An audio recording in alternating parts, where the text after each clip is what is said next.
2017 సంవత్సరం టాలీవుడ్ ఫిల్మ్ ఇండస్ట్రీకి ఎంతో ప్రత్యేకమైంది. చాలా సంవత్సరాల తర్వాత టాలీవుడ్ ఫిల్మ్ ఇండస్ట్రీలో అసలు సిసలైన సంక్రాంతి పోటీ జరిగింది.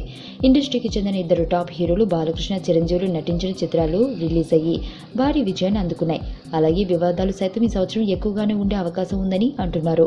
ఎందుకంటే మెగాస్టార్ చిరంజీవి తనయుడు mega power star Ram Charan రూపురేఖలపై ఓ వ్యక్తిత్వ వికాస తరగతిలో ఎండమూరి చేసిన వివాదాస్పద వ్యాఖ్యలు వేడి ఇంకా చల్లారే విధంగా కనిపించడం లేదు. ఎండమూరి కుసంస్కారంగా కామెంట్ చేశాడంటూ మెగా ఫ్యామిలీ సపోర్టర్స్ అంతా ఎండమూరిపై మండిపడుతున్నారు. తాజాగా ఈ విషయంపై ఓ టీవీ ఛానల్ ఇంటర్వ్యూలో దర్శక రచయిత నటుడు పోసాని కృష్ణమురళిని చాలా ఆవేశంగా స్పందించారు.